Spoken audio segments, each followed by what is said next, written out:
حول ولا قوة إلا بالله العلي العظيم. أعوذ بالله السميع العليم من الشيطان اللعين الرجيم. بسم الله الرحمن الرحيم. رب اشرح لي صدري ويسر لي أمري واحلل عقدة من لساني يفقهوا قولي. اللهم كن لوليك الحجة من الحسن الأسكري صلواتك عليه وعلى آبائه في هذه الساعة وفي كل ساعة وليا وحافظا وقائدا وناصرا ودليلا وأينا وتمتعه فيها طويلا. الحمد لله الذي هدانا لهذا وما كنا لنهتدي لولا أن هدانا الله. لقد جاءت رسل ربنا بالحق. الصلاة والسلام التحية والإكرام على بشر النذير وسراج منير على رسول الثقلين محبوب رب المشرقين والمغربين جد الحسن والحسين مولانا ومولى الثقلين والقاسم المحمد وآل الطيبين الطاهرين المعصومين المظلومين المنتجبين المقربين ولعنة الله على أعدائهم وغاصب حقوقهم ومنكر فضائلهم أجمعين. أما بعد فقد قال الله تعالى وتبارك في كتابه القرآن المجيد والفرقان الحميد وهو أصدق القائلين وقوله الحق. بسم الله الرحمن الرحيم. يا أيها الذين آمنوا أطيعوا الله وأطيعوا الرسول وأولي الأمر منكم صلوات محمد وآل محمد. खानदान फातिमा ज़हरा पर अरबर बुलंदर सलावा.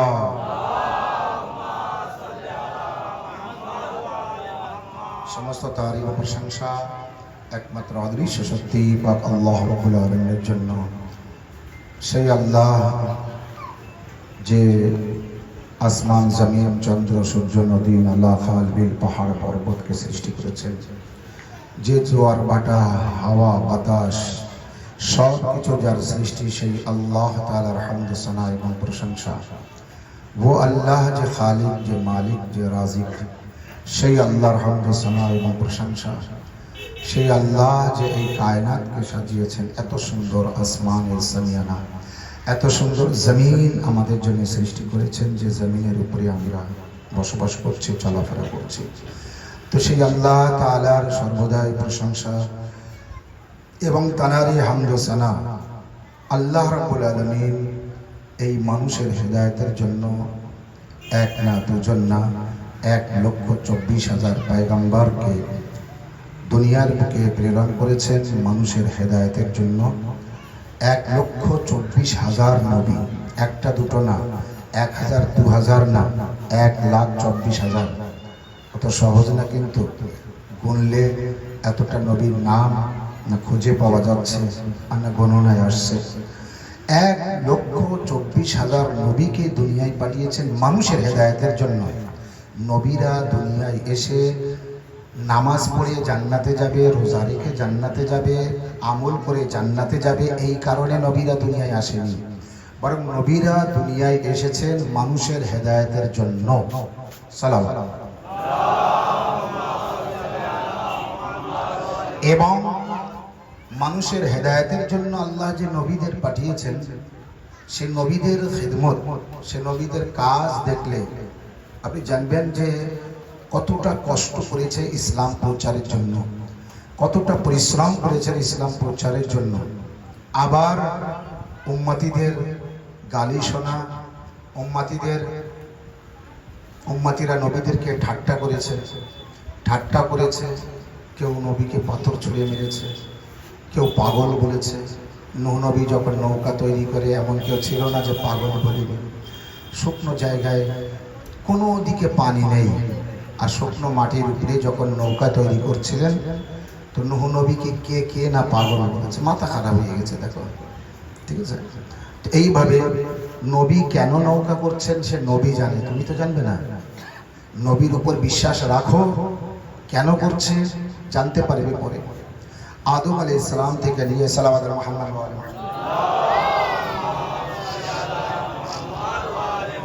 আদম আলাইহিস সালাম থেকে নিয়ে শেষ নবী পর্যন্ত প্রতিটি নবীর কষ্ট পরিশ্রমের ফল উম্মতিরা দেয়নি। কোন নবীর কষ্টের ফল পরিশ্রমের ফল উম্মতিরা দেয়নি। এত কষ্ট দিয়েছে কি শেষ সময়ও যদি উম্মতিরা একটু ক্ষমা চেয়ে নিত, মাফ চেয়ে নিত, আল্লাহ নবী আমরা ভুল করেছি, আমরা জানতে পারিনি, আমরা বুঝতে পারিনি, কিন্তু না, আরো শেষ সময় কষ্ট দিয়েছে।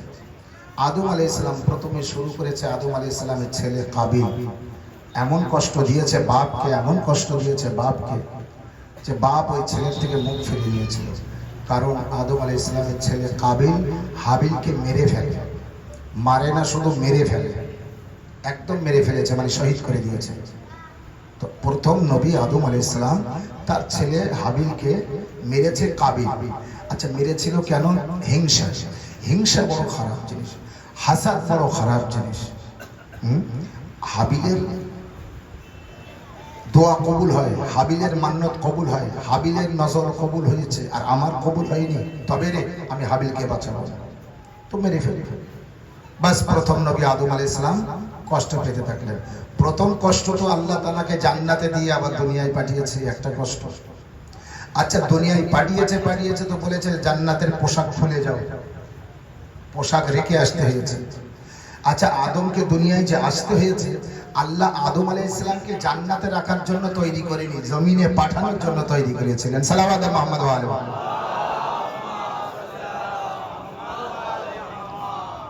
দোকানে মোবাইল তুলেছে দোকানদার, ওই মোবাইলগুলো দোকানে রাখার জন্য না, সালাওয়াত মুহাম্মদ ওয়া আলি লোকের হাতে হাতে পৌঁছানোর জন্য, বিনিময় পয়সা। সালাওয়াত মুহাম্মদ ওয়া আলি আল্লাহ আদম আলাইহিস সালামকে জান্নাতে রেখেছে, জান্নাতে থাকার জন্য না, জমিনে আনার জন্য। জমিনে, কারণ আল্লাহ কি বলেছে? ইন্নী জাইলুন ফিল আরদে খলিফা, ইন্নী জাইলুন ফিল জান্নাতে খলিফা। হ্যাঁ, আরবিতে কথা হচ্ছে, আরবিতে বল ইন্নী জাইলুন ফিল জান্নাতে খলিফা, এটা না, ইন্নী জাইলুন ফিল আরদে খলিফা। আরজ মানে কি? কুল্লু ইয়াউমিন আশুরা, কুল্লু আরজিন কারবালা। কুল্লু ইয়াউমিন, ইয়াউম মানে দিন, কুল মানে প্রতি, সমস্ত। তো কুল্লু ইয়াউমিন আশুরা, প্রতিটি দিন আশুরা। কুল্লু আরজিন কারবালা, প্রতিটি জমিন কারবালা। তো আরজ মানে জমিন, আরজ মানে জমিন। আল্লাহ কি বলছে? ইন্নী জাইলুন ফিল আরদে, আমি তৈরি করছি বা তৈরি করব ফিল আরজ, জমিনের জন্য, জমিনের মধ্যে বা জমিনের উপরে খলিফা। খলিফা তো জমিনের জন্য আল্লাহ খলিফা নিযুক্ত করছে আদম আলাইহিস সালামকে, জান্নাতের জন্য নয়, কিন্তু তৈরি করে রেখেছে জান্নাতে। কারণ আছে, কারণ কি? আদম আলাইহিস সালাম ভাবতে পারে আমি প্রথম, আমার আগে আর কেউ নেই, এই আমি প্রথম, আমার আগে আর কেউ নেই। আল্লাহ সর্বদাই এই চিন্তা ভাবনা দূর করিয়েছে প্রতিটি মানুষের, কেউ যেন আমি বলো না। তাই আল্লাহ আদম আলাইহিস সালামকে জান্নাতে পাঠিয়েছে, জান্নাতে যাও। ইয়া আদম উসকুন আনতা ওয়া যাওজাল জান্নাতা ফাকুলা মিন হাইসু শি'তুমা ওয়া লা তাকরাবা হাযিহিশ শাজারাতা ফাতাকুনা মিনাজ জালিমিন। হে আদম, তুমি আর তোমার স্ত্রী জান্নাতে যাও, থাকো, খাও দাও, ঘোরো ফেরো, কিন্তু ওই গাছের নিকটে যাবে না। গেলে তুমি কিন্তু জালেমিনদের মধ্যে হবে। আল্লাহ নিজের নবীকেও জালিম বলতে ভয় পাচ্ছে না, অন্যায় করলে অন্যায়, জালিম জুলুম করলে জুলুম। তাই সেই নবী হও আর ইমাম হও আর মাসুম হও আর মাওলানা হও যে হও, কিন্তু নবী ইমাম মাসুম তানারা জুলুম করতে পারে না, তানাদের জন্য জুলুম আসতে পারে না। কিন্তু আল্লাহ বুঝিয়ে দিয়েছে ওই গাছের নিকটে যাবে না, গেলে কিন্তু জালেমিনদের ভিতরে হবে, তো গাছের নিকটে যায় না। আচ্ছা, কেন গাছের নিকটে যাবে না? এবং আদম আলাইহিস সালামকে জান্নাতে যখন গাছের নিকটে যাওয়া যাবে না, তো জান্নাতে পাঠানোর প্রয়োজন কি? জান্নাতে পাঠানোর প্রয়োজন কি? কি জন্য জান্নাতে পাঠিয়েছে? এক। দুই হচ্ছে জমিনের জন্য যখন তৈরি করেছে, তো জমিনে পাঠাও, তৈরি করে সোজা জমিনে পাঠিয়ে দাও। আল্লাহ কেন তুমি জান্নাতে রেখেছো? না আদম আলাইহিস সালামকে বোঝাতে চেয়েছে, আদম তুমি যাও। এবার আদম যখন জান্নাতে গিয়েছে, তো আদম আলাইহিস সালামের চিন্তা ভাবনা এটাই ছিল, আমি প্রথম মখলুক, আমি প্রথম সৃষ্টি, আল্লাহ ওদিকে আছে, আর আল্লাহ যদি সৃষ্টি করে থাকে তো প্রথম আমাকে সৃষ্টি করেছে, কারণ আমার আগে আর কেউ নেই। কিন্তু আদম আলাইহিস সালাম জান্নাতে যাওয়ার সাথে সাথে আদম আলাইহিস সালামের নজরে একটি নূর দেখা গেল। আদম আলাইহিস সালাম নূরের একটি কন্যাকে দেখতে পেল। আদম আলাইহিস সালাম নূরের একটি মেয়েকে দেখতে পেয়েছেন, যার নূর চমকাচ্ছে, যার গলায় একটি নূর আছে, যার মাথায় একটা নূর আছে, যে মেয়ের দুই কানে দুটো নূর আছে। সালাওয়াত মুহাম্মদ ওয়া আলি মুহাম্মদ। লোক জানে না, বলো হাড়ির খবর রাখবে না, শুধু বলবে নাই নাই নাই নিয়ে আয় নিয়ে আয়। আদম আলাইহিস সালামকে কেন জান্নাতে পাঠিয়েছে শুনে নাও। আদম আলাইহিস সালাম যখন দেখতে পেলেন নূরের একটি মেয়ে ঘুরে বেড়াচ্ছে, এবং সেই নূরের মেয়ের মাথায় তাজ আছে, নূর চমকাচ্ছে, গলায় হার আছে, নূর চমকাচ্ছে, তার দুই কানে দুটো দুল আছে, নূর চমকাচ্ছে।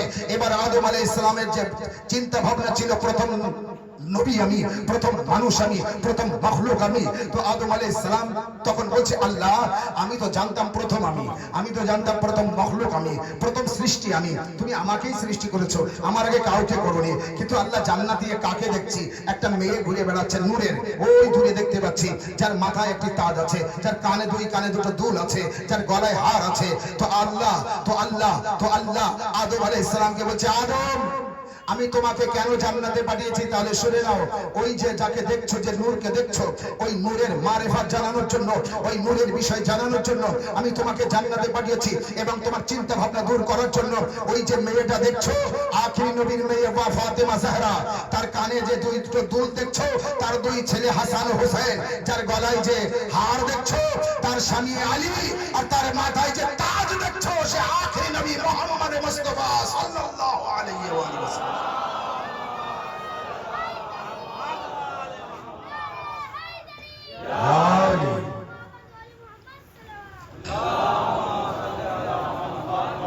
এই পাঁচজনকে আমি সৃষ্টি না করলে আদম আমি তোমাকে সৃষ্টি করতাম না। শুনে নাও আদম, জেনে নাও আদম, তুমি প্রথম মখলুক, তুমি প্রথম নবী, আমি তোমাকে প্রথম সৃষ্টি করেছি। কিন্তু এটা মনে করো না তোমাকে প্রথম সৃষ্টি করেছি, যাদের সৃষ্টি করার কারণে আমি কায়নাত সৃষ্টি করেছি সেই পাঁচজনই। সালাওয়াত মুহাম্মদ ওয়া আলি মুহাম্মদ।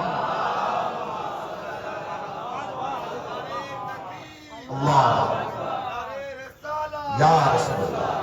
পঞ্চতনের উপরে আওয়াজে বুলন্দার সালাওয়াত। বুঝতে পারছেন সবাই? বোঝা যাচ্ছে? মনে হয় পিছনের দিকে বুঝতে পারছেন না। মনে যদি বুঝতে পারেন তাহলে আমাকে একটু মুখ নেড়ে, মাথা নেড়ে, হাত নেড়ে একটু বুঝিয়ে দেবেন যে হ্যাঁ মাওলানা সাহেব বুঝতে পারছি। কারণ এখনো পর্যন্ত মানুষ তো বুঝিনি, জানেনি, মানেনি, বোঝে না, জানে না, মানে না কে আদম আলাইহিস সালামের আগে কেউ ছিল। এখনো তো মানে না, এখনো তো জানে না, এখনো তো বোঝে না। আচ্ছা, শোনার পরেও যদি না মানে, না জানে, না বোঝে, তো তাকে কি বলা যাবে? আল্লাহ কোরআনের মধ্যে বলছে, আজকাল তো চিন্তা করতে হবে না, তাকে কি বলা যাবে? যে এই হক শোনার পরে, সত্য শোনার পরে যদি না মানে, না জানে, না বিশ্বাস করে, তো তাকে কি বলতে হবে? আমি আল্লাহ বলে দিচ্ছি, তোর বলতে হবে। তো আমি বলবো, আল্লাহ তাহলে তুমি বলে দাও আর আমি সবার শুনিয়ে দেই। তো আল্লাহ বলে দিচ্ছে, লাহুম কুলুবুন লা ইয়াফকাহুনা বিহা ওয়া লাহুম আয়ুনুন লা ইয়াবসিরুনা বিহা ওয়া লাহুম আযানুন লা ইয়াসমাউনা বিহা উলাইকা কাল আনাম বাল হুম আযাল্লু উলাইকা হুমুল গাফিলুন। সালাওয়াত মুহাম্মদ ওয়া আলি মুহাম্মদ।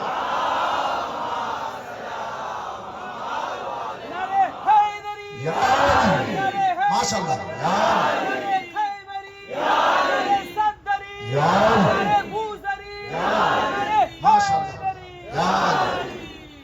বোঝা গেল? জানা গেল? এই আয়াতের তরজমা করার দরকার নেই, সবাই জানেন। আল্লাহ পরিষ্কার বলে দিয়েছে আয়াতের মধ্যে, তরজমা করার দরকার নেই, সবাই জানেন। আল্লাহ পরিষ্কার বলে দিয়েছে, ওদের চোখ আছে কিন্তু তাও দেখবে না, ওদের কান আছে তাও শুনবে না। আল্লাহ বলছে কান আছে কিন্তু শুনবে না, আর ওদের দিল আছে কিন্তু ওর দ্বারা চিন্তা ভাবনা করার মতন, ভালো মন্দ বোঝার কোনো ক্ষমতা নেই। ওরা ওই গাধার মতো, ওরা ওই গাধার মতো। গাধার ঘাড়ে, তার পিঠের উপরে এক বস্তা কোরআন, রেখে দিন, রেখে দিয়ে সারা এলাকা ঘুরিয়ে আসুন, দেখি কোন গ্রামে গাদা শিক্ষা দিতে পারে কি আর নিজেও শিক্ষা নিতে পারে। সালাওয়াত করবেন না একবার?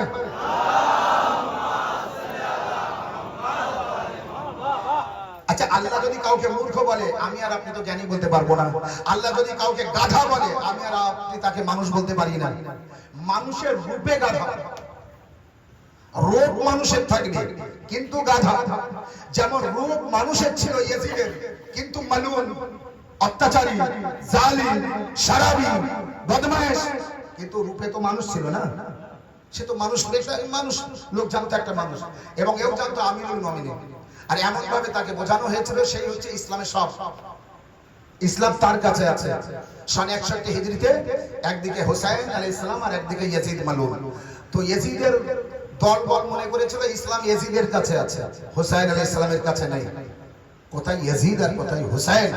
ইয়াজিদ কোথায় লালন পালন হয়েছে আর হুসাইন আলাইহিস সালাম কোথায় লালন পালন হয়েছে? বোঝা যায়নি?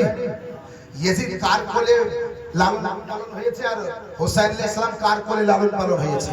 ইয়াজিদ কার পিঠে উঠেছে আর হুসাইন আলাইহিস সালাম কার পিঠে উঠেছে? ইয়াজিদ কার হাতে উঠেছে আর হুসাইন আলাইহিস সালাম কার হাতে উঠেছে? জানেন হযরত আবু তালিবকে লোক সহ্য করতে পারে না কেন? কোথা থেকে কোথায় যাচ্ছি, আপনি আমার সাথে আছেন তো? হ্যাঁ, সাথে থাকবে। সাল্লাল্লাহু আলাইহি মুহাম্মদ ওয়া আলিহি। লোক সহ্য করতে পারে না আবু তালিব আলাইহিস সালামকে। তার কারণ কি জানতে পারি না, কিন্তু আমি মুতালা করতে করতে পড়তে পড়তে এক জায়গায় পড়লাম আর বুঝতে পারলাম कि আবু তালিবের উপর, আবু তালিব আলাইহিস সালামের উপরে রাগ কেন এত মানুষের?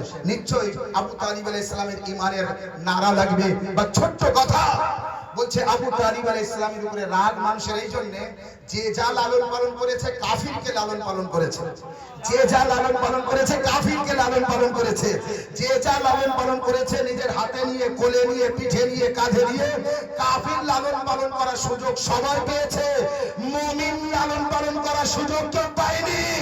আরে আবু তালিব এমন দুজনকে লালন পালন করেছে, একজন নবীদের সরদার, একজন ওলিদের সরদার।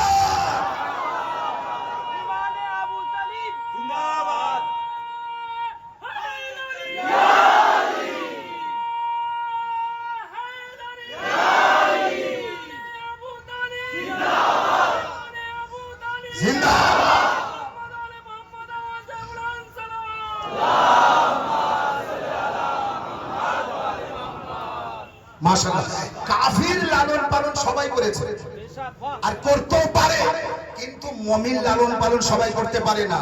আর মুমিন তো মুমিন, কেমন মুমিন? মুমিনের সরদার, ঈমানের সরদার, নবীদের সরদার, রাসূলদের সরদার, পয়গম্বরদের সরদার, ওলিদের সরদার, আউলিয়াদের সরদার, মুশকিল কুশা, শেরে খোদা, আল্লাহর ওলি, মুমিনদের আমির, ঈমানে কুল্লে মুমিন, কুল্লে মুশকিল কুশা, হাল আতা হাজাত রাওয়া, সমস্ত মানুষের মুশকিল কুশা, যাকে মানুষ দুনিয়ায় ডাকলে পাবে, কবরেও ডাকলে পাবে, যিনি সর্বদাই মানুষের কাছে আছে। এক নবীদের সরদার পয়গম্বর ইসলাম আর দুই ওলিদের সরদার হযরত মাওলা আলী আলাইহিস সালাম। এই দুই জনের লালন পালন কে করেছেন? মাশাআল্লাহ, হযরতে আবু তালিব আলাইহিস সালাম করেছে। সহ্য হয়? সহ্য হয়? এই জন্য হযরতে আবু তালিব আলাইহিস সালামের উপরে রাগ করত। তো এখানেও তো আবু তালিব আলাইহিস সালামের বিষয়ে আমি বললাম, এখানে হযরত আদম আলাইহিস সালাম মনে করে এই হচ্ছে প্রথম, এর আগে কেউ নেই, এর আগে কেউ নেই। কিন্তু আল্লাহ পরিষ্কার করেছে লাউলা কানা মা খালাকাল আফলাক, হে মুহাম্মদ, হাদিসে কুদসির মধ্যে। আচ্ছা, হাদিসে কুদসি কিন্তু পড়ে না, এই যারা মজলিস করে না, আজাদার না, তারা হাদিসে কুদসি ওসব মানে না, জানেও না। আচ্ছা, হাদিসে কুদসি যদি না জানে তো সত্য ঘটনা জানতে পারবে না। আল্লাহ পরিষ্কার ভাবে বলেছে কোরআনের ইলম, কোরআনের জ্ঞান শুধুমাত্র আল্লাহর কাছে আছে আর তাদের কাছে আছে যারা রাসিখুনা ফিল ইলম। মাশাআল্লাহ, এই হচ্ছে একটু কোরআনের ক্লাস। হ্যাঁ, এইভাবে আপনারা থাকবেন। লাইভ দেখানো হচ্ছে, সারা বিশ্বের মানুষ দেখছে, আর আমি এইভাবে কথা বলছি কি সবাই দেখ, সবাই দেখুক, সবাই জানুক, সবাই বুঝুক। কোরআনের ইলম আল্লাহর কাছে আছে আর ওদের কাছে আছে যারা রাসিখুনা ফিল। ইলমান কোরআনের যে আয়াতটি বলেছিলেন আল্লাহ রাব্বুল আলামিন বলছে ইয়া আইয়ুহাল্লাযিনা আমানু আতিউল্লাহ ওয়া আতিউর রাসূলা ওয়া উলিল আমরি মিনকুম, হে ঈমানদারগণ তোমরা আল্লাহর ইতাআত করো, রাসূলের ইতাআত করো আর উলিল আমরের ইতাআত করো। আচ্ছা এই উলিল আমর যদি এই সম্পর্কে যদি জ্ঞান না থাকে, উলিল আমর যদি বুঝতে না পারি, জানতে না পারি, হ্যাঁ চিন্তা ভাবনা করছি তারপরও উলিল আমরকে বোঝা যাচ্ছে না, তো জিজ্ঞেস করব না? মাস্টারকে জিজ্ঞাসা করবে ছাত্র, স্যার আমি এটা বুঝতে পারলাম না, বলুন, তো জিজ্ঞাসা করতে হবে। তো আল্লাহ আয়াত পাঠিয়েছে জিবরাইলের মাধ্যমে নবীর কাছে, নবী যখন বলেছে তো সাহাবীদের উচিত ছিল নবীর কাছে জিজ্ঞাসা করা, ইয়া রাসূলুল্লাহ আপনি যে বলছেন আমরা তো আল্লাহকে মানতে বলেছেন আমরা মেনেছি, নবীকে মানতে বলেছেন আমরা মেনেছি, ইয়ে আবার কি বলছেন উলিল আমরকে মানতে, ই উলিল আমর কার? তো জিজ্ঞাসা করুন। জিজ্ঞাসা করিনি, রেগে গড়গড় করছে কিন্তু জিজ্ঞাসা করিনি। তাই যে জানার সে জেনেও জিজ্ঞাসা করেছে মানুষদের জানানোর জন্য, তার নাম হচ্ছে হযরতে জাবির ইবনে আব্দুল্লাহ আনসারী সাল্লাল্লাহু আলাইহি মুহাম্মদ ওয়া আলিহি,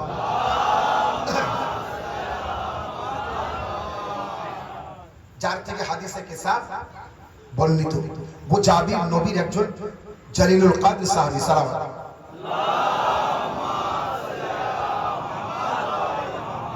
নবীজির একজন মান্যগণ্য পাশের খুব মুমিন মুত্তাকি পরহেজগার সাহাবী জাবির ইবনে আব্দুল্লাহ আনসারী। তো জাবির বলছে ইয়া রাসূলুল্লাহ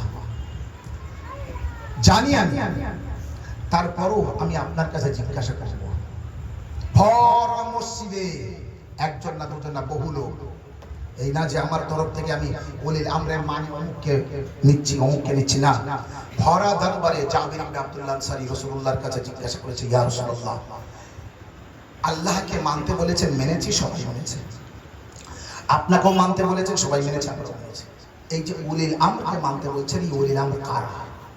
এটা তো নাম হয়নি। আচ্ছা আল্লাহর নাম ইশারায় হয়নি, নবীর নাম ইশারায় হয়নি, আল্লাহর নাম নিয়ে বলেছে আল্লাহর আনুগত্য করো, নবীর নাম নিয়ে বলেছে নবীর অনুগত্য করো, ইতাআত করো, ঠিক? উলিল আমর বলেছে এখানে ইশারা হয়েছে না, নাম তো হয়নি, নাম তো হয়নি। আর আল্লাহর কসম করে বলছি কোরআনে যেখানে যেখানে এই উলিল আমরদের পরিচয় দিয়েছে আল্লাহর নাম বলেনি, এরও কারণ আছে। কি কারণ? এই নাম বললে সবাই নিজের ছেলেদের নাম ওই নাম রাখত, নিজের ছেলেদের নাম ওই নাম রাখতো, আর রাখার পরে বলে ওই যে উলিল আমর বা ওই যে নাম বলেছে না ওই দেখো আমার ছেলের নাম, এই আমার অমুকের নাম, এই আমার অমুকের নাম বলে সব ওখানে ঢুকিয়ে দিত। বলে না, তাদের বৈশিষ্ট্য দেখে চিনতে হবে, তাদের আমল দেখে, কর্ম দেখে, চলাফেরা দেখে, বৈশিষ্ট্য দেখে চিনতে হবে, জানতে হবে, বুঝতে হবে সেই উলিল আমর কারা। কারণ যেহেতু তোমাদের আকল দিয়েছি, বিবেক দিয়েছি, বুদ্ধি দিয়েছি, তার দ্বারাই তোমরা চিন্তা ভাবনা করে দেখো সেই উলিল আমর কারা। তো জাবির ইবনে আব্দুল্লাহ আনসারী রাসূলুল্লাহর কাছে জিজ্ঞাসা করেছে ইয়া রাসূলুল্লাহ ও উলিল আমর কারা যাদের কথা আপনি বলছেন? তো রাসূলুল্লাহ ভরা মসজিদে বহু লোক, সেখানে বহু সাহাবায়ে কেরাম, মুহাজির, আনসার, কালমা পড়নেওয়ালা, নামাজি, পরহেজগার, মুত্তাকি, হাজি, কারি, হাফেজ, তাদের সামনে আল্লাহর নবী বললেন উলিল আমরকে তোমরা যদি জানতে চাও তো শোনো, উলিল আমরের প্রথম হচ্ছে হযরতে আলী ইবনে আবি তালিব আলাইহিস সালাম সাল্লাল্লাহু আলাইহি মুহাম্মদ ওয়া আলিহি।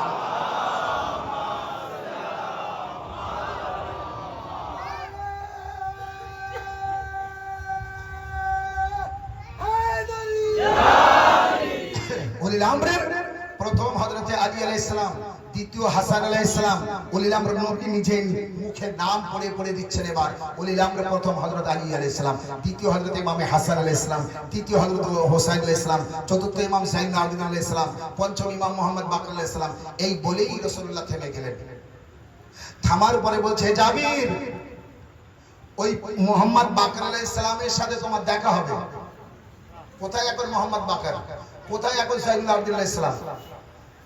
এখন হাসান ছোট, হাসান হোসেন আলাইহিস সালাম এখন 5-6 বছর বয়স, তাই হোসেন আলাইহিস সালামের ছেলে হবে যাইনুল আবেদিন, তার ছেলে হবে মুহাম্মদ বাকর। আর রাসূলুল্লাহ নাম বলতে বলতে যেই মুহাম্মদ বাকর আলাইহিস সালাম পর্যন্ত গেলেন, থেমে যেয়ে বলল জাবির, থেমে যেই বলছেন জাবির ওই মুহাম্মদ বাকরের সাথে তোমার দেখা হবে, আমার সালাম পৌঁছে দিও। সালাম আলাইহি মুহাম্মদ ওয়া আলি মুহাম্মদ।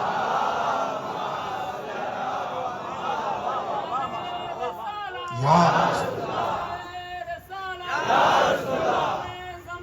জিন্দাবাদ জিন্দাবাদ।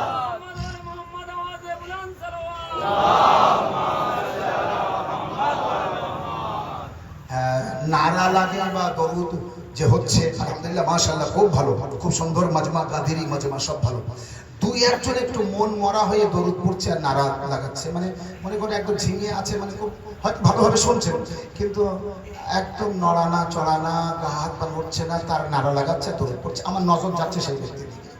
তো আমি বলবো আপনি একটু নড়াচড়া করে দরুদ পড়বেন আর নারা লাগাবেন, এতে আপনার উপকার হবে, আপনার ভালো হবে।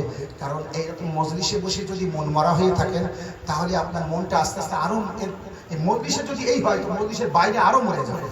আর এই মন মরতে মরতে নার্ভ শেষ হয়ে যাবে, নার্ভ শেষ হতে হতে নিজে শেষ হয়ে যেতে হবে। তো এইগুলো একটু চাঙ্গা রাখবেন, হ্যাঁ, যখন নারা লাগাবে বা দরুদ পড়বে।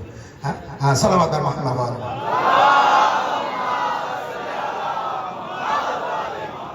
গাদিরি মাজমা যেখানে থাকে সেখানে তো সত্যিকারের হিট তো হয়, গরম হয় না। মাওলার বেলায়েতের গরম, অন্য কিছু না। মাওলার বেলায়েতের গরম একটা সাংঘাতিক গরম।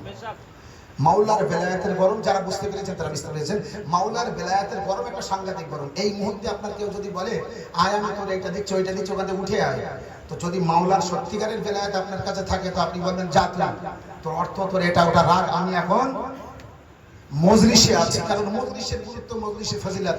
যে মাওলা সবথেকে ধনী, সেই মাওলা যখন আমার কাছে আছে তোর ওই ধন সম্পদের দরকার নেই, মাওলা আমার দিয়ে দেবে। সালাওয়াত আর মাহমুদ ওয়া আলাইহি।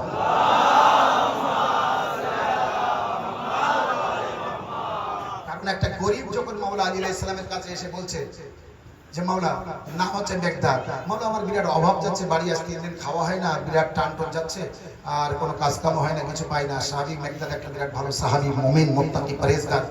তো আলী আলাইহিস সালাম বললেন ওই সামনে একটা পাথর আছে রাখা আছে, ওই পাথরটা তুলে নিয়ে যাও, ওর থেকে তোমার রুজি রোজগারের ব্যবস্থা হবে। বলে মাওলা ও তো পাথর, তো বলে যাও তুলে নাও, পাথরে হাত দাও। তো বলে পাথরে হাত দিয়েছে তো দেখে সে পাথরই আছে। বলে মাওলা এই পাথর আছে আমি কি করবো তুলে নিয়ে? বলে কি বলে হাত দিয়েছো? বলে আমি হাত দিয়েছি। বলে তা হলে হবে না, ওটা করলে হবে না। বলে তাহলে কি করবো? বলে তুমি জানো না? বলে না মাওলা আপনি বলে দিন। বলে আমার নাম নাও, নিয়ে হাত দাও। যে আলী আলাইহিস সালামের নাম নিয়েছে দেখে সোনার একটি ধলা হয়ে গেছে। সালাওয়াত আর মুহাম্মদ ওয়া আলাইহি।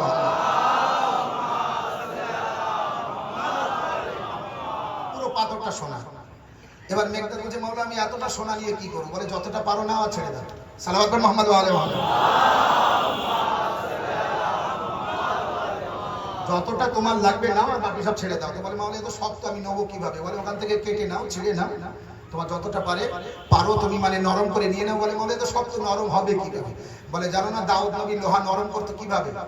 দাউদ নবী লোহা নরম করতো আগুনে দিয়ে না, নিজে নিজে লোহা এরকম ভাবে কেটে, যেরকম আগুনে দুবার মানে কাদা কেটে কেটে বা খামির কেটে কেটে আলাদা করা হয়, তো দাউদ নবী ওইভাবে লোহা এভাবে নরম করতো। বলে জানো তুমি দাউদ নবী কিভাবে লোহা নরম করতো? বলে কিভাবে? বলে আমার নাম নিত আর লোহা নরম হয়ে যেত, আমার নাম নিত লোহা নরম হয়ে যেত, আমার নাম নিত লোহা নরম হয়ে যেত। এখানেও তুমি আমার নাম নাও, নিয়ে যতটা পারো নাও আর বাকি ছেড়ে দাও, নরম হয়ে যাবে। সে আলী আলাইহিস সালামের নাম নিয়েছে, ওই সোনার দলা যে শক্ত ছিল নরম হয়ে গিয়েছে, যতটা নেবার নিয়েছে বাকি ফেলে দিয়েছে।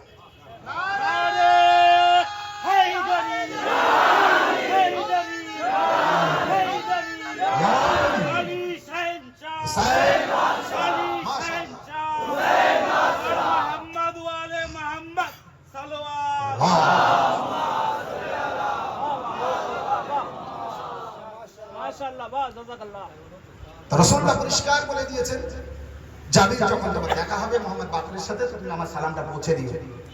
এরপরে বললেন ইমাম জাফর সাদিক আলাইহিস সালাম, তারপরে বলেন মুসা কাযিম আলাইহিস সালাম, তারপরে বলে আলী রিজা আলাইহিস সালাম, মোহাম্মদ তাকি আলাইহিস সালাম, আলী নাকি আলাইহিস সালাম, হাসান আসকারী আলাইহিস সালাম এবং হে জাবির, এই যে উলিল আমরের শেষ যে হবে তার নাম ইমামে মাহদি আখিরুজ জামান আলাইহিস সালাম। শুনিয়ে দিলেন 12 জনের নাম, এই হচ্ছে উলিল আমর। তো নবী যখন শুনিয়ে দিয়েছেন, নিজের মুখে বলে দিয়েছেন আলী আলাইহিস সালাম থেকে নিয়ে আখির ইমাম পর্যন্ত, কেন মানবো না উলিল আমরের হাতে?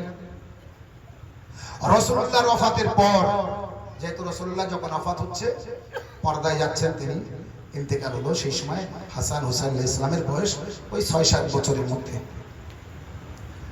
জাবির বেঁচে আছে, হাসান হুসাইন আলাইহিস সালাম বড় হয়েছে, জাবির বেঁচে আছে। হুসাইন আলাইহিস সালামের ছেলে জাইনুল আবেদিন আলাইহিস সালাম পয়দা হয়েছে, জাবির বেঁচে আছে। জাইনুল আবেদিন আলাইহিস সালামের ছেলে মোহাম্মদ বাকর আলাইহিস সালাম পয়দা হয়েছে, জাবির বেঁচে আছে। কিন্তু জাইনুল আবেদিন আলাইহিস সালামের ছেলে মোহাম্মদ বাকর আলাইহিস সালাম পয়দা হয়েছে, এই সে বাকর জাবির জানে না। জাবির জানে জাইনুল আবেদিন আলাইহিস সালামের একটি ছেলে পয়দা হয়েছে, তাই জাবির দেখা করতে গিয়েছিলেন এবং সন্তান হয়েছে জাইনুল আবেদিন আলাইহিস সালামের, তাই দেখতে গিয়েছিলেন। জাবির যেহেতু নবীর সাহাবী, দেখতে গিয়েছেন।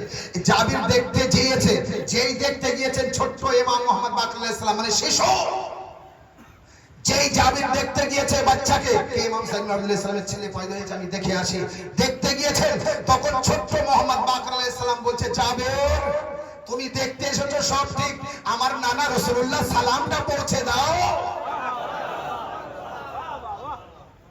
জাবির ভুলে গেলে হবে না, জাবির ভুলতে তুমি পারো, উলিল আমর ভুলতে পারে না।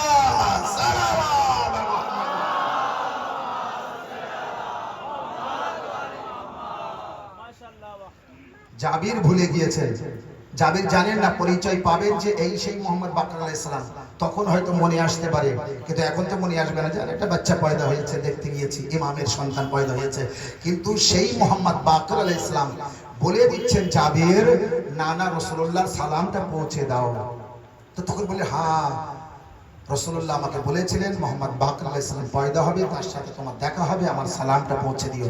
আচ্ছা বলুন, মোহাম্মদ রাসূলুল্লাহ যখন ওফাত হয়েছে তখন মোহাম্মদ বাকর আলাইহিস সালাম কোথায়, জাইনুল আবেদিন আলাইহিস সালাম কোথায়? কেউ তো না। তাহলে রাসূলুল্লাহ সালাম বলে দিয়েছেন, মোহাম্মদ বাকর আলাইহিস সালাম কিভাবে জানলেন? বোঝা যাচ্ছে সবাই? রাসূলুল্লাহ সালাম দিয়েছেন যাকে, তার বাপ এখনো পয়দা হয়নি, আর তিনি কোথায়? তিনি কিভাবে জানলেন?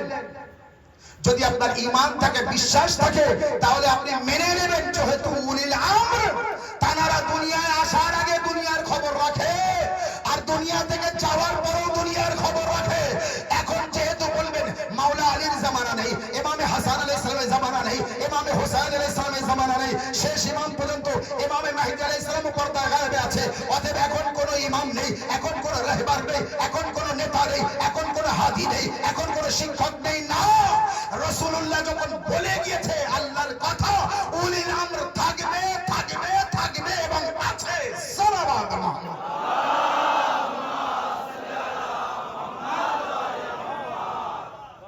তো আদম আলাইহিস সালামকে পরিষ্কার ভাবে 5 পঞ্জতনের নূরকে দেখিয়ে দিলেন জান্নাতে, এবং আদম আলাইহিস সালামকে বললেন কে দেখো, যে 5টি নাম পড়ার পরে আমি তোমার ফেরেশতাদের বলেছিলাম তোমার সেজদা করতে। আদম আলাইহিস সালামকে আল্লাহ যখন তৈরি করেছে, যেই সৃষ্টি করেছে, সৃষ্টি করার সাথে সাথে সাথে সাথে আল্লাহ বলছে, আদম মাথা তোলো, উঁচু করো, মাথাটা উঁচু করো, উপরে দেখো। তো আদম আলাইহিস সালাম দেখলেন। এবার আল্লাহ বলছে আদম পড়ো। আদম আলাইহিস সালাম বলছে, এবার পড়ছে, উপরে চোখ, মাথা উঁচু করার পরে আদম আলাইহিস সালাম পড়ছে, ইলাহি হাযা মাহমুদ, ইলাহি আনতাল মাহমুদ হাযা মুহাম্মদ, আনতাল আলা হাযা আলী, আনতা ফাতিরুস সামাওয়াতি ওয়াল আরদ হাযি ফাতিমা, আনতাল মুহসিন হাযাল হাসান, আনতাল কাদিমুল ইহসান হাযাল হুসাইন। হে পরবর্তীগারা, আদম আলাইহিস সালাম এবার বলছে, হে পরবর্তীগারা, যখন পড়তে বলছো তো আমি পড়ছি, তুমি মাহমুদ এ মুহাম্মদ, তুমি আলা এই আলী, তুমি ফাতির এই ফাতেমা, তুমি মুহসিন এই হাসান, তুমি ইহসান এই হুসাইন। সালাওয়াত মুহাম্মদ ওয়া আলি মুহাম্মদ।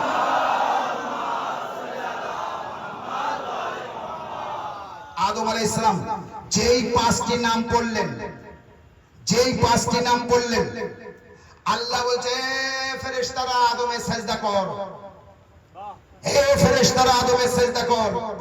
আমি বলবো, আল্লাহ কাউকে কিছু দিতে গেলে আগে কাজ দেখতে হবে। আদম আলাইহিস সালামকে এই সম্মান যে তুমি দিচ্ছ, এখনো তো আদম এক ওয়াক্তের নামাজ পড়েনি,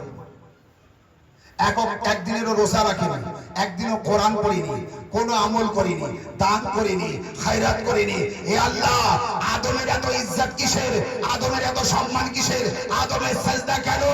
তো আল্লাহ বলবে, নামাজ, রোজা, হজ, যাকাত এই সমস্ত কারণে ইজ্জত হয় না।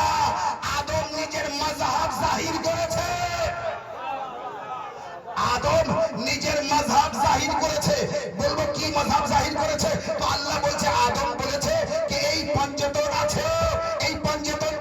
মানি, যেহেতু আদম পঞ্চতনকে মানে, তাই আদমের এই ইজ্জত দিয়েছি যে তোরা আদমের সেজদা কর। সুবহানাল্লাহ।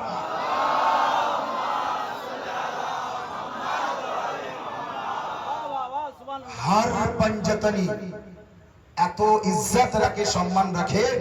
এখনো আদম আলাইহিস সালাম, কিন্তু আপনি বলুন বিশ্বাস করবেন যে আদম আলাইহিস সালাম নামাজ পড়েছে, রোজা রেখেছে, কোরআন পড়েছে, তাওরাত জবুর ইনজিল পড়েছে? আদম আলাইহিস সালামের আগে আছে সব কিছু? এখনো তো কিচ্ছু করিনি। তাহলে ফেরেশতাদের কেন বলছে আদমের সেজদা কর? মানে তাজিমি সেজদা। সেজদা আল্লাহর হচ্ছে, কিন্তু তাজিমি সেজদা মানে সম্মানের সেজদা। এই আদম এত সম্মান পেল কোথা থেকে? পঞ্জতন পাক আলাইহিস সালামের মহব্বত ও ভালোবাসা এবং তানাদের মানা যেই জাহির করেছে যে আমি পঞ্জতনী, তো আল্লাহ বলছে তাহলে আমার আদমের সেজদা কর।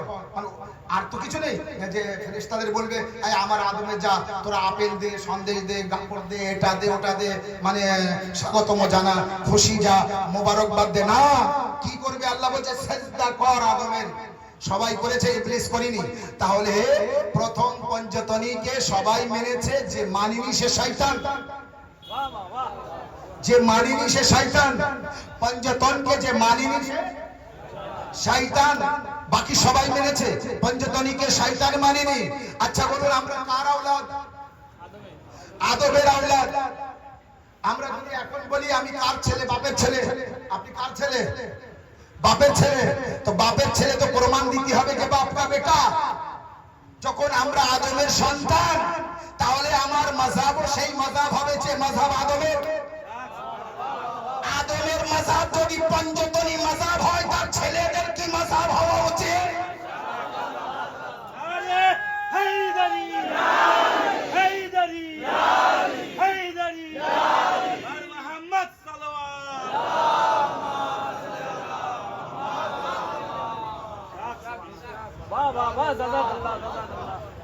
আদম আলাইহিস সালামের সন্তান আমরা।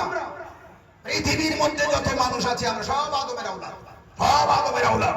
তো আদম আলাইহিস সালামের যে মাযহাব ছিল, আদম আলাইহিস সালাম যে মাযহাবকে জাহির করেছে, তার সন্তানকে সেই মাযহাব জাহির করতে হবে আর সেই মাযহাবে চলতে হবে। কিন্তু সেই মাযহাব পাল্টে যদি অন্য মাযহাবে চলে, তাহলে সে আর বলতে পারবে না আমি আদমের আওলাদ।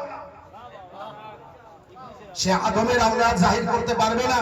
কার আওলাদ জাহির করবে সেটা সে জানুক, কিন্তু এতটুকু আদমকে সবাই মেনেছে ইল্লা ইবলিস।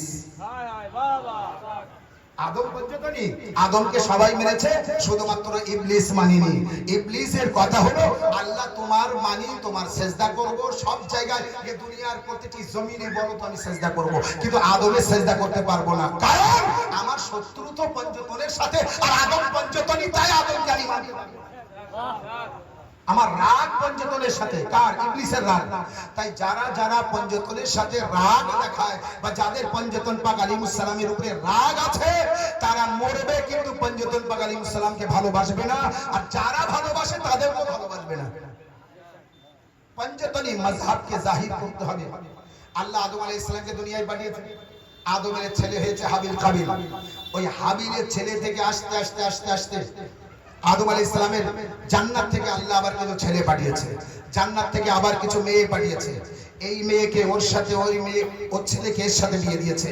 কারণ প্রথম ব্যক্তি, প্রথম মানুষ আদম আলাইহিস সালাম। আদম আলাইহিস সালামের ছেলে আর আদম আলাইহিস সালামের মেয়ের সাথে যদি বিয়ে হয়, তো ভাই বোনে বিয়ে হবে। যারা ভিতরে ঢুকেনি, যারা কোরআনের আসল তথ্য জানতে পারেনি, তারা কি বলে জানেন? আদম আলাইহিস সালামের ছেলে আর মেয়ের মধ্যে বিয়ে হয়েছে। হয় হয় ভাই বোনে বিয়ে হয়, কিন্তু কোরআনের আসল তথ্য যারা জানে, সেই রাসিখুনা ফিল ইলম, যেই তাদের কাছে যাবে তারাই বলে দিচ্ছে যে আল্লাহ জান্নাত থেকে হুরও পাঠিয়েছে, হুরনিকেও পাঠিয়েছে। সেই হুর আর হুরনির সাথে বিয়ে হওয়ার পরে ওখান থেকে আওলাদ ছড়িয়েছে।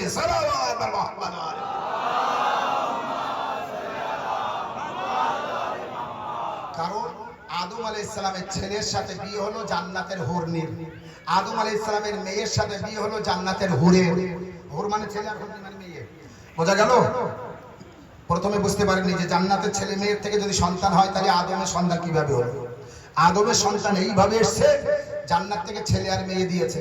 জান্নাতের ছেলেকে আদম আলাইহিস সালামের মেয়ের সাথে বিয়ে হলো, আর জান্নাতের মেয়েকে আদম আলাইহিস সালামের ছেলের সাথে বিয়ে হলো।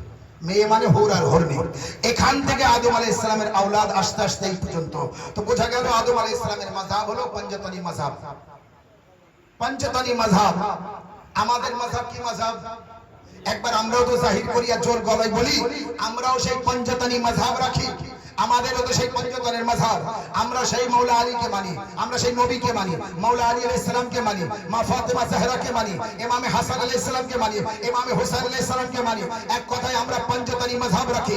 এর আগে, এর পরে, এর বাইরে, এর ভিতরে কে কোন মাযহাব রাখে আমরা জানি না, কিন্তু মাযহাব আল্লাহ পাঠিয়েছেন নবীর কাছে, নবী দিয়েছে আলী ও ফাতেমার কাছে, আলী ও ফাতেমা দিয়েছে হাসানের কাছে, হাসান দিয়েছে হুসাইনের কাছে, হুসাইন দিয়েছে যায়নুল আবেদিনের কাছে, যায়নুল আবেদিন দিয়েছে মোহাম্মদ বাকরের কাছে। আরে যারা বুঝতে পারছেন না চুপচাপ আছেন কেন? যায়নুল আবেদিন দিয়েছে মোহাম্মদ বাকর আলাইহিস সালামের কাছে, মোহাম্মদ বাকর দিয়েছে জাফর সাদিকের কাছে, জাফর সাদিক দিয়েছে মুসা কাজিমের কাছে, মুসা কাজিম দিয়েছে আলী রেজার কাছে, আলী রেজা দিয়েছে মোহাম্মদ তাকি দিয়েছে নকির কাছে, নকি দিয়েছে হাসান আসকারির কাছে, হাসান আসকারি দিয়েছে মেহেদীর কাছে, মেহেদী এখন আব্দুল্লাহদের কাছে দিয়ে পর্দায় গিয়েছে।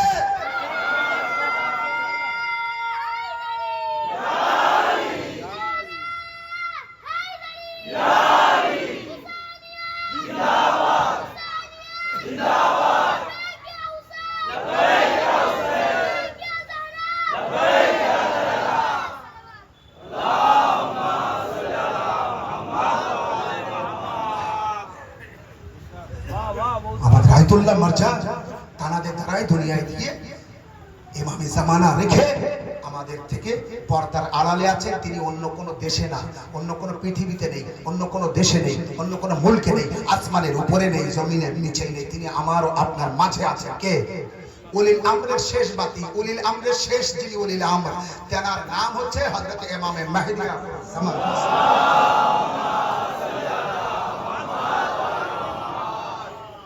উলিল আমরকে জানো, ये উলিল আমরকে মানো।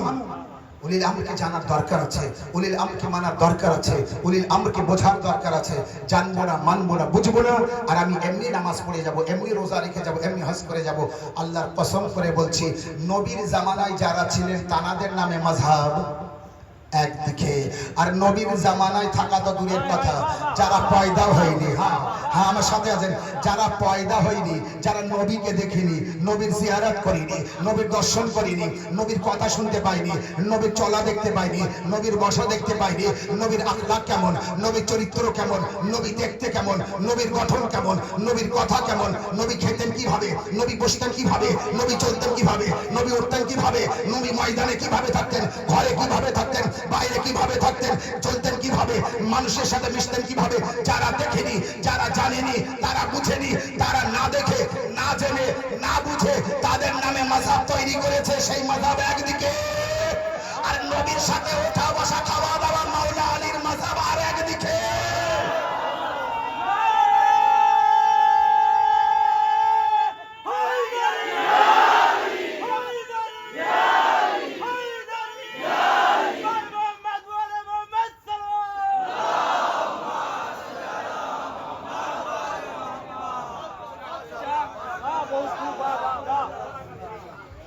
ना नबी को कभी देखा है, ना नबी से सुना है, ना नबी से बात कर पाया, वो नसीब भी नहीं हुआ कि नबी का जियारत भी करे।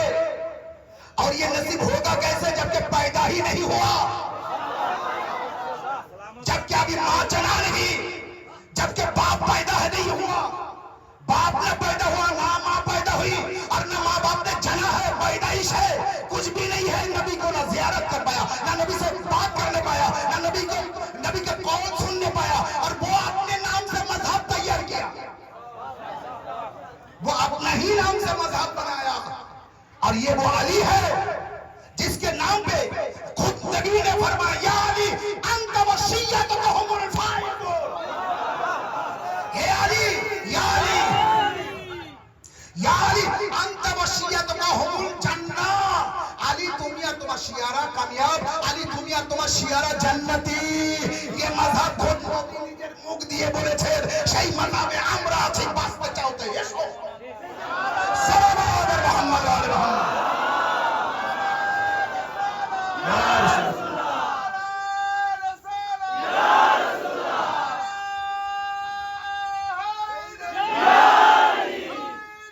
या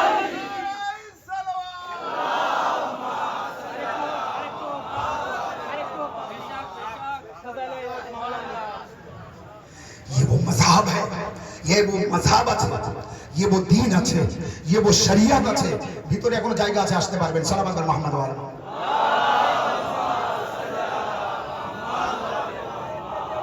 হ্যাঁ, যা নিতে হবে নবীর থেকে নিতে হবে, অন্য কারোর কাছ থেকে নেওয়া যাবে না। যাবে? অন্য কারোর কাছ থেকে নিতে পারবো না। যা নিতে হবে নবীর থেকে নিতে হবে। নবী শ্রেষ্ঠ নবী, নবীকে আল্লাহ পাঠিয়েছে 1,23,999 জন নবীর সরদার, আমাদের প্রিয় নবী, আখরি নবী, তাজদারে মদিনা, মা আমিনাল্লাহ, আব্দুল্লাহ ইয়াতিম বেটা মুহাম্মদ সাল্লাল্লাহু আলাইহি ওয়াসাল্লাম,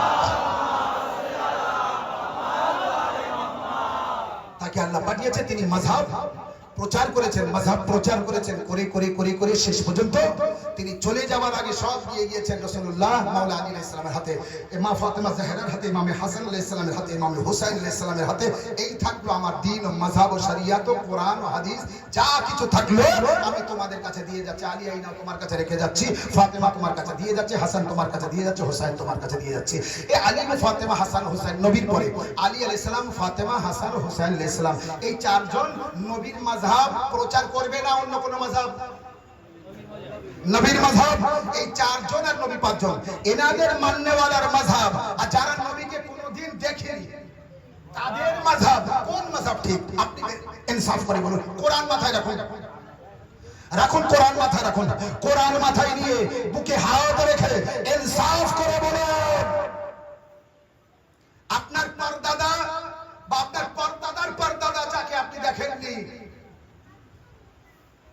আপনার বাপের বাপ, তার বাপ, তার বাপ, তার বাপ, এইভাবে পরদাদার পরদাদা যাকে আপনি দেখেননি, তার দেখতে কেমন, চলতে কেমন, বলতে কেমন, পড়তেন কি, খেতেন কি, কিভাবে কথা বলতেন, কিভাবে চলতেন, তার বিষয়ে আপনি বলতে পারবেন?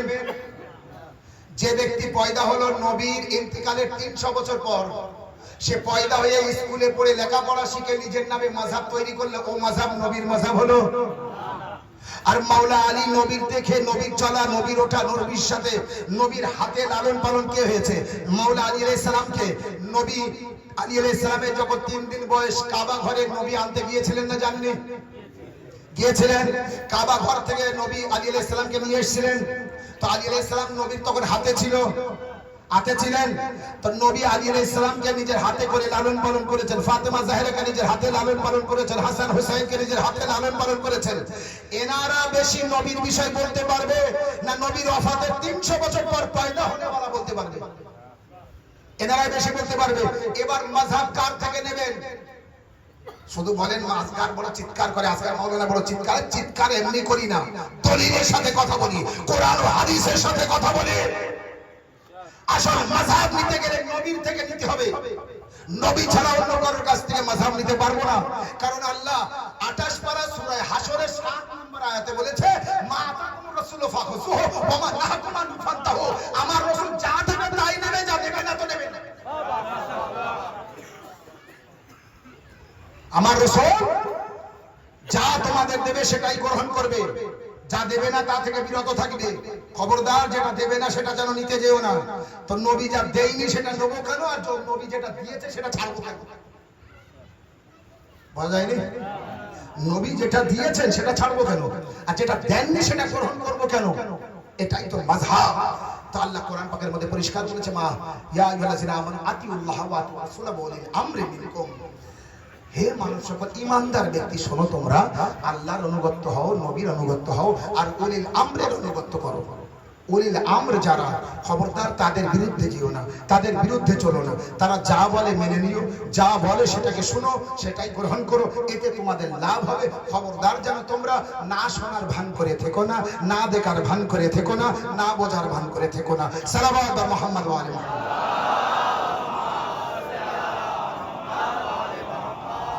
তৌফিক দান করো। এইভাবে জিকরে আহলে বাইত যদি আমরা করতে থাকি, জিকরে আহলে বাইত, ফাজাইলে আহলে বাইত যদি আমরা পড়তে থাকি এবং দিনের পর দিন আলোচনা করতে থাকি, তো অনেক কিছু কোরআন ও হাদিসের আলোচনা আমরা জানতে পারবো, বুঝতে পারবো।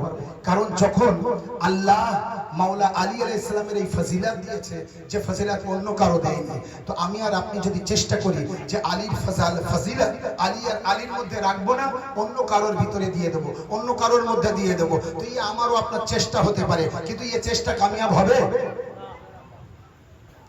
আমি যখন আলী আলাইহিস সালামের ফজিলত বলবো যে আমি একে আলী মানি না, আমি ওই ব্যক্তিকে মুশকিল কোষা মানি, ঠিক? তো নবীরা তো ওই ব্যক্তিকে বিপদে ডাকেনি, নবীরা তো আলীকে ডেকেছে বিপদে। তো আপনি যখন আলী আলাইহিস সালামের জায়গায় অন্য কাউকে আনবেন, যেমন মাবিয়া চেষ্টা করেছে আলীর ফাজাইল বয়ান না করে এখানে অন্য কারো রানী, নবীর নাম অতবার না নিয়ে আমার নাম যাতে আসে সেই চেষ্টা করা যাক, এ কখনো সম্ভব হয়? ডুবিত সূর্যকে উদিত করা আলী ছাড়া কেউ করতে পারে? একই সময় 40 জায়গায় ইফতার আলী ছাড়া কেউ খেতে পারে? নবীর বিছানায় 40টি তলোয়ারের নিচে কেউ ঘুমাতে পারে? শুতে পারে না তো সালাওয়াত পড়ো মুহাম্মদ ওয়া আলিহি।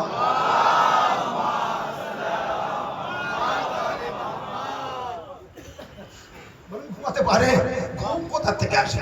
আর কসম আল্লাহর, আমারও আপনার মাওলা বলেছে, আমার জীবনের যত দিন যত রাত ঘুমিয়ে কাটিয়েছি, যত ঘুম আমার জীবনে ঘুমিয়েছি, হিজরাতের রাতের ঘুমের মতো আমি কোনোদিন এমন ঘুম ঘুমাতে পারি না। হিজরাতের রাতে আমি যে ঘুমিয়েছি, মানে 40টি তলোয়ারের নিচে, যেমন আরামের ঘুম, শান্তির ঘুম, ওই তলোয়ারের নিচে আমি আলী ঘুমিয়েছি, আমার জীবনে আরো এমন শান্তির ঘুম কোনোদিন ঘুমাই না।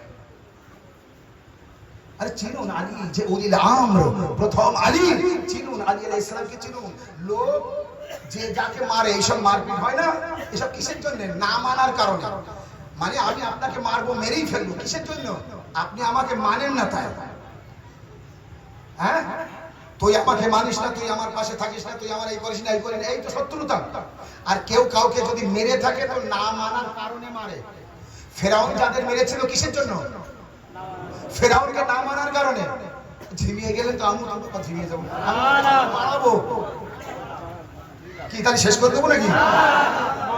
সবাই মিলে বলুন হায়দারি আলী কুনতো মাওলা, আলী কুনতো মাওলা, আলী হাসান কা বাবা, আলী হুসैन का बाबा, अली गादिर से मिला, अली काबा में आया, अली गर्दन ने दिखाया, अली मोहम्मद सल्लल्लाहु।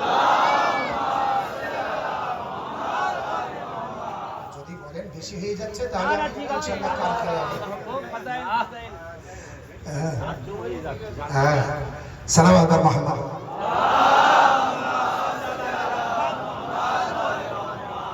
তো ফেরাউন যদি লোকের মেরে থাকে তো মেরেছে এই কারণে যে তারা ফেরাউনকে যে যে মানেনি তাকে মেরেছে। নমরুদ যদি কাউকে মেরে থাকে তো কি জন্য মেরেছে? নমরুদকে না মানার কারণে। সাদ্দাত যদি কাউকে মেরে থাকে কি জন্য মেরেছে? না মানার কারণে। হ্যাঁ, থাকবেন সাথে। আমি বলবো এইভাবে, কিন্তু বলার আমার ঢং পদ্ধতি যাই বলেন এইভাবে, মনে করবেন যে কিচ্ছু হচ্ছে না, কিন্তু যাই হোক না কেন বাস আমি পড়ে যাবো, আপনি আমার সাথে থাকবেন। ফেরাউন লোকদের মেরেছে নিজেকে না মানার কারণে। নমরুদ কাউকে যদি মেরে থাকে, কাউকে যদি না মেরেছে, প্রচুর মানুষকে মেরেছে নমরুদ। নমরুদ প্রচুর মানুষকে মেরেছে। ইব্রাহিম নবীকে আগুনে কি জন্য দিয়েছে?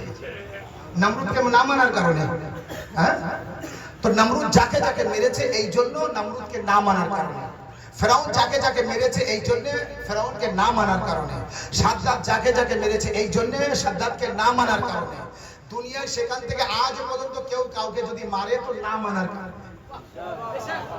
কেউ কাউকে যদি মারে না মানার কারণে, না মানার কারণে, না মানার কারণে। কিন্তু কসম আল্লাহর, কুরবান হয়ে যায় আমার ও আপনার মাওলার কাছে।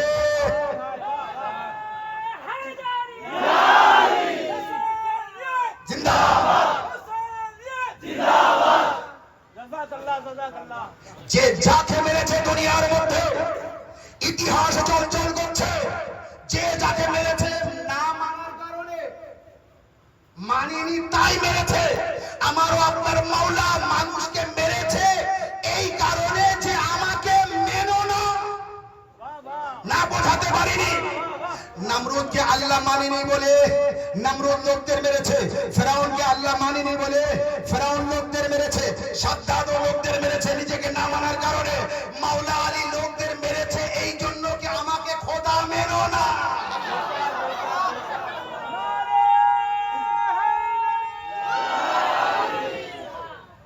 ফেরাউন তাকে খোদা না মানার কারণে সে মেরেছে। নমরুদকে খোদা না মানার কারণে নমরুদ মেরেছে, আর আমার মাওলা মেরেছে এই জন্য কি আমাকে খোদা মেনো না, আমাকে খোদা মেনো না, আমাকে আল্লাহ মেনো না। কুরবান মাওলা আলীর কাছে, মাওলা লোকদের মেরেছে এই জন্য আমাকে খোদা মেনো না, আর সেজদা করে বুঝিয়ে দিয়েছে আমাকে আমি বান্দাকে খোদা মেনো না, কারণ আমি আল্লাহর বান্দা, আমাকে খোদা মেনো না, আর আমি আল্লাহর বান্দা, আমাকে আল্লাহ বলে মেনো না। তাই যখন কেউ মানেনি তখন একবার না 70 বার মেরেছে, কতল করেছে, তার লোক আবার এসেছে, আবার মাওলার কাছ থেকে জীবিত করিয়ে দিয়েছে, আবার মাওলাকে এসে আল্লাহ বলেছে, আবার মাওলা তাকে মেরেছে। তো দুনিয়ার সবাই না মানার কারণে মেরেছে, আর মাওলা আলীকে খোদা মানার কারণে মেরেছে। সালাওয়াত মুহাম্মদ।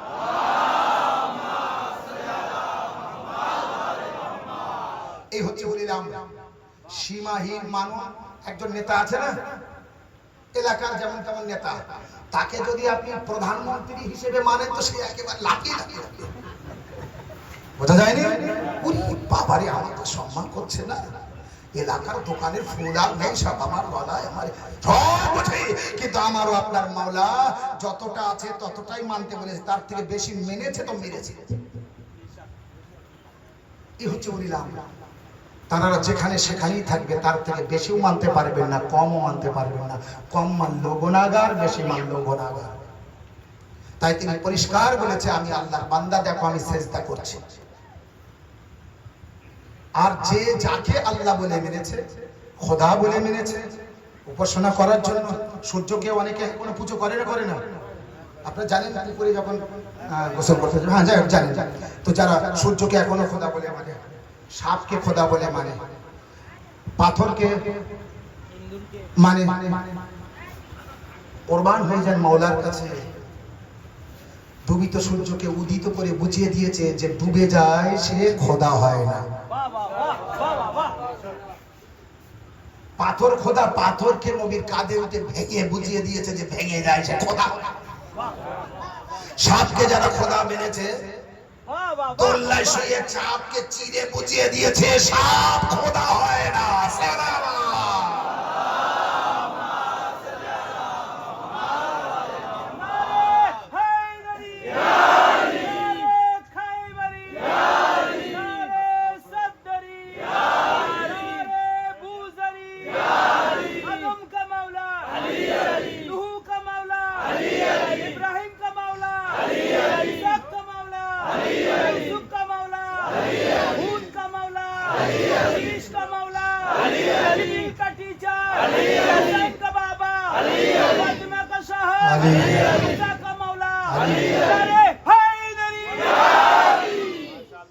উলিল আমরকে মানার প্রয়োজন আছে, উলিল আমরকে জানার প্রয়োজন আছে, উলিল আমরকে মহব্বত করার প্রয়োজন আছে।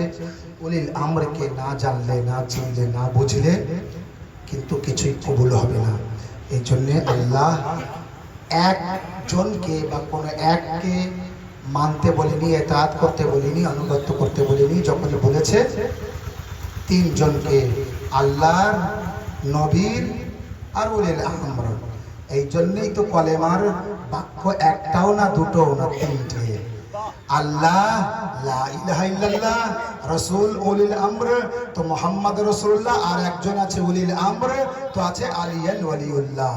আল্লাহর অনুগত্য করো তো লা ইলাহা ইল্লাল্লাহ, নবীর অনুগত্য করো তো মুহাম্মদ রাসূলুল্লাহ, উলিল আমরের অনুগত্য করো তো আলিয়াল ওয়ালিউল্লাহ ওয়া ওয়াসিয়া রাসূলুল্লাহ ওয়া খলিফাতু বিল আওফাস।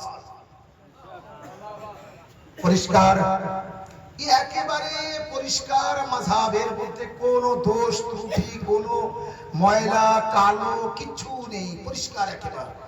এবার যা সে মানার কাছে, মানুষ মাত্র চলাফেরায় ভুল হতে পারে, কিন্তু আমার ইমামরা বলেছে আযানদারি পালন করো যেভাবে করা উচিত। আল্লাহ তোমার সমস্ত গুনাহকে ধুয়ে মুছে পরিষ্কার করে দেবে। যত পারো হোসেনের জন্য কাঁদো। নবী কেঁদেছে আমার জাতে মাসলুম, না না, আমার জাতে মাসলুম ইমাম হোসেন ইসলামের জন্য নবী কেঁদেছে, নানা রাসূলুল্লাহ কেঁদেছে, তোমরা কাঁদো, তোমরা যত পারো কাঁদো। আর আল্লাহর কসম, নবীর মেম্বারে বসে বলছি, রাসূলুল্লাহ হুসাইনের জন্য ডুকরে ডুকরে কেঁদেছেন, ডুকরে ডুকরে কেঁদেছেন। হুসাইনের খুশির খবর শুনে কেঁদেছিলেন? আনন্দের খবর শুনে কেঁদেছিলেন? না, দুঃখের খবর শুনে কেঁদেছিলেন। আর সে দুঃখের খবর কি? কারবালা। কারবালাকে শুনে কেঁদেছিলেন। কারবালার ইতিহাস, কারবালার ঘটনা চলচল করছে। নামাজ যেভাবে আল্লাহ পর্যন্ত পৌঁছে দেয়, এই আযাদারি আপনাকে আল্লাহ পর্যন্ত পৌঁছে দেয়। এই আযাদারি সামান্য যেমন তেমন ইবাদত মনে করবেন না, বিরাট বড় মূল্যবান ইবাদত হলো আযাদারি। যতটা ফাজাইল শুনলেন, আল্লাহ আল্লাহ নবী ও তার আহলে বায়ত কোথায় পায়? আল্লাহ তৌফিক দান করুক আযাদারিকে বোঝার।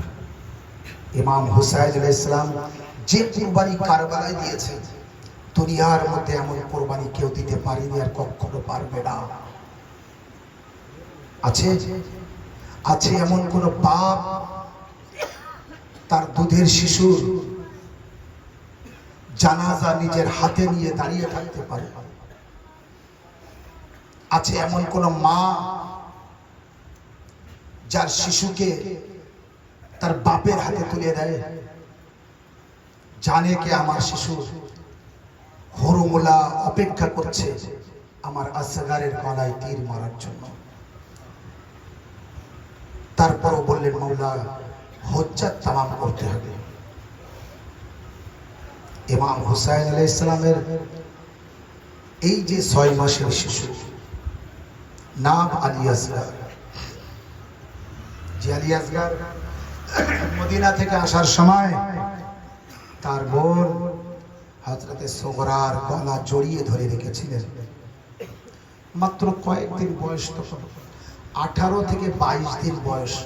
ইমাম হুসাইন আলাইহিস সালাম যখন মদিনা থেকে রওনা হচ্ছিলেন, তখন হযরত আলী আসগারের বয়স 17, 18 থেকে 22 দিন, এর মধ্যে আলী আসগারের বয়স। সেই আসগারকেও পর্যন্ত নিয়ে যাচ্ছেন ইমাম হুসাইন আলাইহিস সালাম। হযরতে সুগরা বলেছিলেন, বাবা যখন সকলকে নিয়ে যাচ্ছেন, আমি আমার ভাইকে আর ঘুম পাড়াতে পারবো না, তোলা দোলাতে পারবো না, কোলে নিতে পারবো না, তো কমসে কম আমার ভাইকে একটু আমার কোলে দাও না।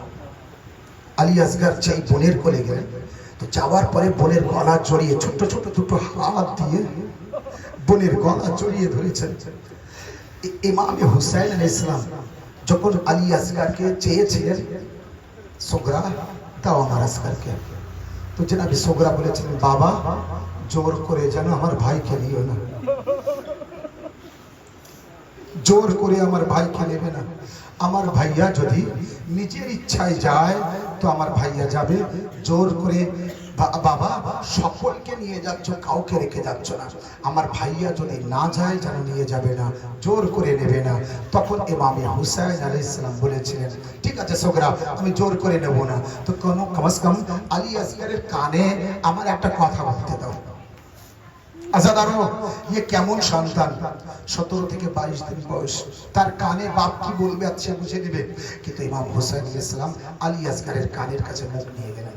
কি বললেন? বাপ আর বেটার কি কথা হলো, বাপ কি বললেন আর ছেলে কি শুনলো আমরা জানি না, কিন্তু রবায়েতে আছে সাথে সাথে আলী আসগার বোনের গলা ছেড়ে দিয়ে ঝাঁপিয়ে বাপের হাতে এসে গিয়েছে। আমি বলবো, মাওলা আলী আসগারের কানে কি বললেন? ইমাম হুসাইন আলাইহিস সালাম বলছেন, আমি কিছু বলিনি, বাস এতটুকু বলেছি, আসগার তুমি যাবে না, যেতে হবে না, হরবুলার তীর আমি নিজের গলায় ধরে নেব, বাস এইটুকু বলতে আলী আসগার বোনের গলা ছেড়ে বাপের হাতে ঝাঁপিয়ে এসেছে। 10ই মুহররম কারবালা, জালিমরা তীর বর্ষণ করছে, যে যায় আর ফিরে আসে না, তার লাশা হুসাইন খিবায় দিয়ে আসে। একবার রবাব নিজের ছেলে আলী আসগারের পাশে গিয়ে দেখলেন, আলী আসগারের ঠোঁট আর খুলছে না, আলী আসগার চোখ আর খুলছে না, আলী আসগার পুরো মূর্ছা ঝিমিয়ে গিয়েছে। একবার মাওলা হুসাইনের কাছে আসে, মাওলা আমার আসগার কথা বলছে না, মাওলা আমার আসগার দুধ খাচ্ছে না, মাওলা আমার 3 দিন হলো দানা পানি পাই না, আমার দুধ শুদ্ধ হয়ে গিয়েছে, মাওলা যদি পারেও, মাওলা যদি পারেন আমার আসগারকে নিয়ে যান, ওরা হয়তো এক ফোঁটা পানি আমার আসগারকে দিলে বেঁচে যাবে। ইমাম হুসাইন আলাইহিস সালাম আলী আসগারকে হাতে নিলেন, আসাদারও হাতে নিয়ে খিমা থেকে ময়দানের দিকে যাচ্ছে। আসাদারও যেখানে অনেকটা দূর পৌঁছে গিয়েছিলেন, ফুরাতের দিকে আলী একবার যেখানে শাহাদাত হয়েছে তার পুরো নিকটে চলে গেলেন ইমাম হুসাইন আলাইহিস সালাম। যাবার পরে ইয়াজিদের দিকে তাকিয়ে বলে, জালিমো, আমি অন্যায় করতে পারি, আমি অন্যায় অপরাধ করতে পারি, কিন্তু এই দুধের শিশু তো কোনো অন্যায় করিনি। পারো তো এক ফোঁটা পানি তোমরা আমার এই দুধের শিশুর জন্য দিয়ে দাও, আমার বাচ্চাটা বেঁচে যাবে। জালিমরা মুখ ফিরিয়ে কাঁদছিল, কিন্তু কেউ পানি দেয়নি। আজাদারও ইমামে হুসাইন আলাইহিস সালাম দেখলেন আসগার একবার ঠোঁট খোলে আর বন্ধ করে, ঠোঁট খোলে আর বন্ধ করে। ইমামে হুসাইন আলাইহিস সালাম বললেন, আসগার আমি কি করব বেটা, আমার কাছে পানি নেই। তোমার দাদা হাউজে কৌসারের পানি নিয়ে দাঁড়িয়ে আছে, হে আসগার আমি কিছু করতে পারছি না। ও আজাদারও বড় কষ্টের মাসাব, কে কি হালে শুনবে আমি বলতে পারবো না। মা জাহেরা এসে গিয়েছে আসগারের মাসাব শুনতে, তার ভাই হযরতে তার বোন সাকিরা এসে গিয়েছে। একবার ইমামে হুসাইন আলাইহিস সালাম বললেন, আসগার এরা পানি দেবে না, ঠিক আছে আমি তোমাকে রেখে একটু দূরে সরে যাই। বলে সেই গরম জমিনের উপরে আলী আসগারকে রেখে হুসাইন একটু দূরে সরে গেলেন, এই মনে করে যে ওরা যদি এসে আমার আসগারকে একটু পানি খাইয়ে যায়।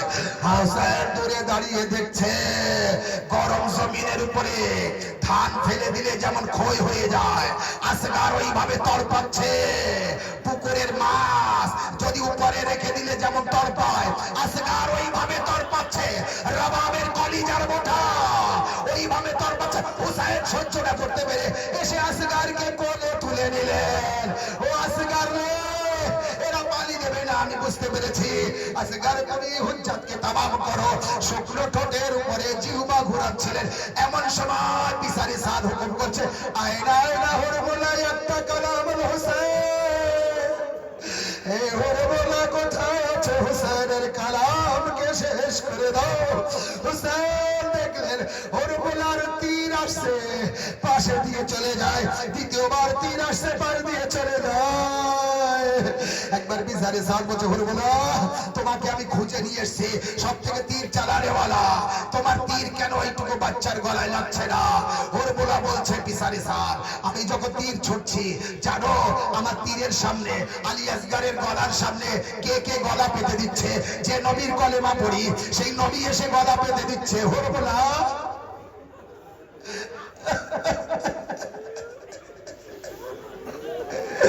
হুরমুলা এত বড় সর্বনাশ করিস না রে, এইটুকু নিষ্পাপ শিশুর গলা এইভাবে তীর মারিস না। হুরমুলা বলছে, আমি পারছি না। বিচারে সাদ যখন সত্যভাবে বলছে মারতে হবে, হুরমুলা চোখ বন্ধ করে তীর ছুড়ল। তীর এসে আলী আসগারের গলায় লাগলো, অন্য দিক দিয়ে পার হয়ে হুসাইনের বাজুতে যে লাগলো। হাই যেই তীর লেগেছে না, হে আলী আসগার ঠোক নেড়ে নেড়ে বললেন বাবাকে, বাবা বাবা তোমার বাজুতে তীর লেগেছে, বাবা ক্ষমা করো, আমার গলা ছোট, তীর বড়।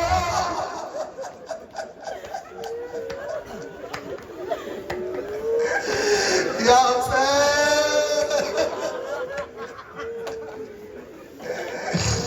আজরকুম আল্লাহ, বাবা আমার গলা ছোট, আমার গলা সরু, তীর অনেক বড়, একদিক দিয়ে লেগে আর একদিক দিয়ে বার হয়ে যখন তোমার হাতে লেগেছে, আমার মা আমার দুধ ক্ষমা করবে না এই দেখে। এ বাবা আমার মাকে বলো তীর আগে আমার গলায় ধরেছি, পরে তোমার বাজে।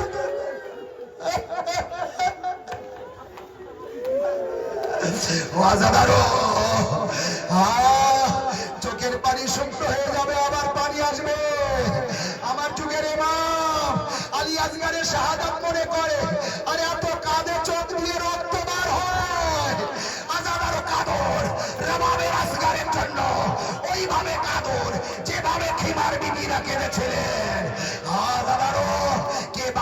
কে মরবে বলতে পারবো না। আলী আসগরের গলা থেকে হুসেন তীর টেনে বার করলেন। যেই তীর টেনে বার করেছিলেন না, তখন হুসেন একেবারে স্মরণ করেছিলেন, ও ইব্রাহিম দেখে যাও, দেখে যাও, তোমার ছেলে ইসমাইলের রক্ত দেখে সহ্য করতে পারবে না বলে চোখে রুমাল বেঁধেছিলে, আমি দেখো কিভাবে আসগরের রক্ত দেখছি। হুসেন তীর টেনে বার করার পরে রক্ত আলী আসগরের বার হচ্ছে। একবার রক্ত যেই জমিনে যাচ্ছে, কান্নার আওয়াজ আসলো হুসেনের কানে। ভালোভাবে তাকিয়ে দেখে জমিন কাঁদছে। হুসেন, মাওলা, এই নিষ্পাপ শিশুর রক্ত যেন এই জমিনে না পড়ে। হুসেন আসমানের দিকে দিলেন, আসমান কেঁদে কেঁদে বলছে, মাওলা, এই রক্ত যেন আমাদের দিকে না আসে। মাওলা কি করবেন? নিজের মুখে নিজের ছেলের রক্ত মুখে মাখলে।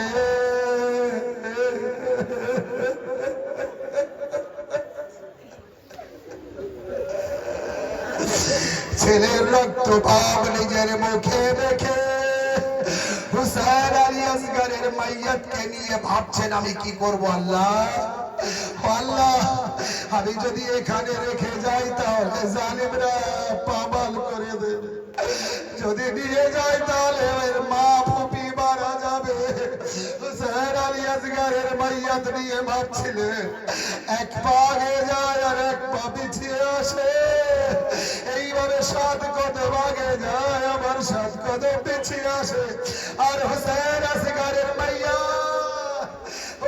আমার দিকে তাকা, এই আলী আসগরের মাইয়াত দিয়েছেন হুসেন, 7 কদম এগিয়ে যায়, 7 কদম পিছিয়ে আসে, আর মুখে পড়ে ইন্না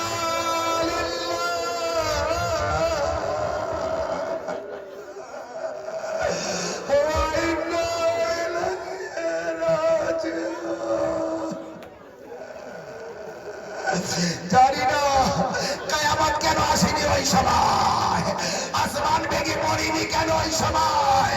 হুসেন আসগরের মাইয়াত নিয়ে যেই নাকি খিমায় পৌঁছে গেলেন, সাকিনা দৌড়ে এসে বাবার ধরে বললেন, বাবা, ভাইকে বড় ভালোবাসে, তাই ভাইকে পানি পান করিয়ে এনেছে। একেবারে হুসেন নিজের হাত থেকে আসগরের মাইয়াতকে